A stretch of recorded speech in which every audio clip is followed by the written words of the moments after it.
So here we have proof that capitalism exists as post-colonial domination. I'm busy studying community psychology, and in this specific section I'm reading about the definition of post-colonial.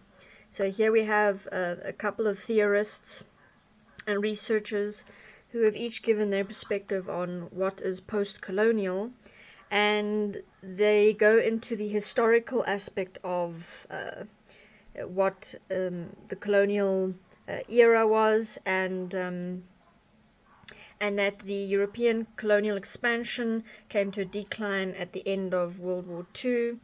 Here they stipulate that this was the period in which colonial powers increasingly began to grant independence to former colonies. However, they do point out that the granting of independence does not simply bring colonial politics to an end. They say that all post-colonial societies are still subject in one way or another to overt or subtle forms of neo-colonial domination, and independence has not yet solved this problem.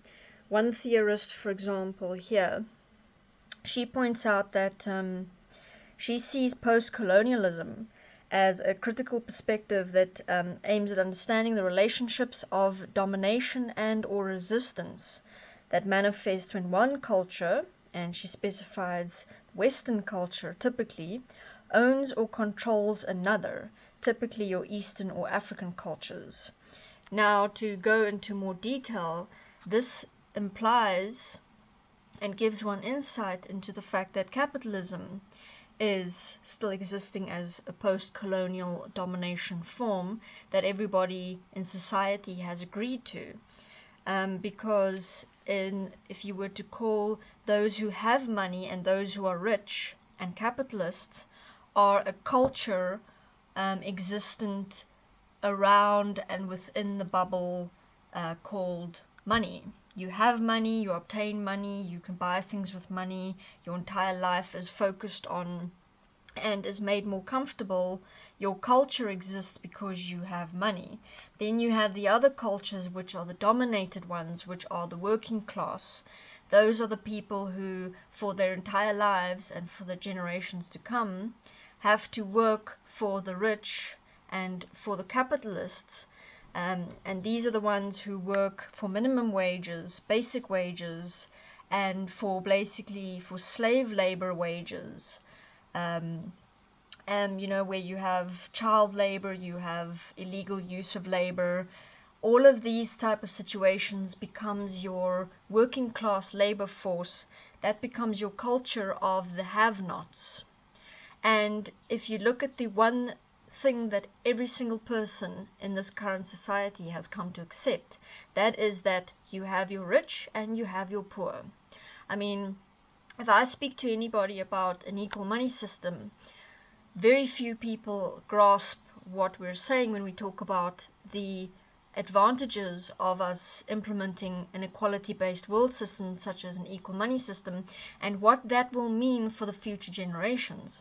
Most people simply argue that it has always been this way, that there are those who are rich and who get to make money and have comfortable lives, and it's always been that way, that you have the lazy people at the bottom who just don't want to work and just don't want to get their hands dirty and work hard and build themselves within the capitalist system so they can also have a comfortable life.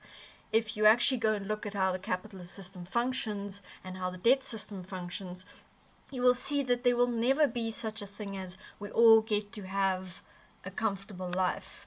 It has never functioned like that, and capitalism, within its foundation base of what it exists as, will never give everybody an equal opportunity. It does not function that way. And unfortunately, this is how brainwashing functions. This is how it really functions in reality, because we are told by those who have money, don't worry, keep working hard, send your children to university, and one day they could also make millions.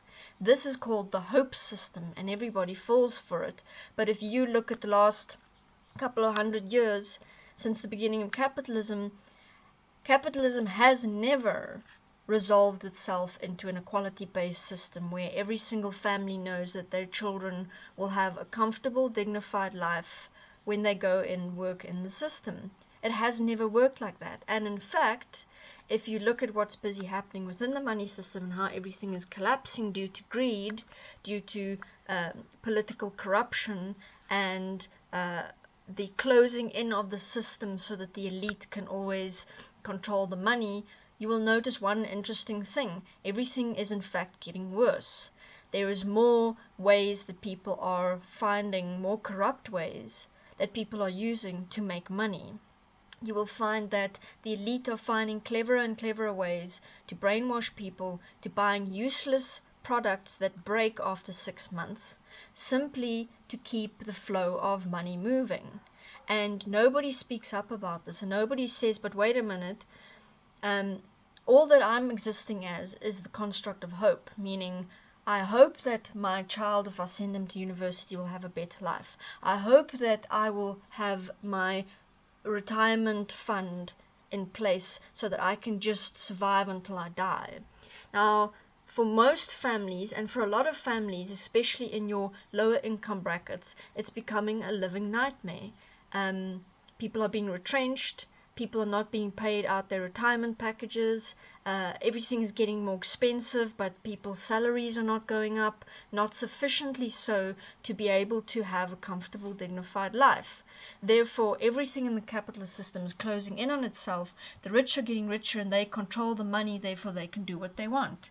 And they, as the culture of the rich, know they can do what they want, because what do they know? There will always be the working class who have to work for survival. Therefore, the culture of the poor, or the have-nots, will always be forced into situations of accepting themselves as the culture of the poor, and they have to wake up in the mornings and go to their little low-paying wage job, because what other choice do you have?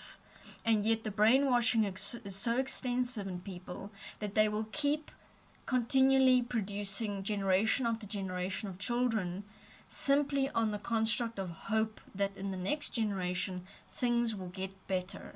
Well, you know what? Take a look at it for yourself. Take a look at how the elite move and create money, and they don't care about your future generations. Any politician that says, I am going to work on this project, or I'm going to do, they're lying. They're telling you that so that you will shut up, so that you will vote for them again in the next elections, so that they can have power, so that the elite can be comfortable. Those politicians that tell you these stories, do you think they live in middle-class houses? Do you think they send their children to normal middle-class schools and universities? Do you think they give up on basic luxuries to be able to walk in your shoes, and so that they can use their funds where it matters?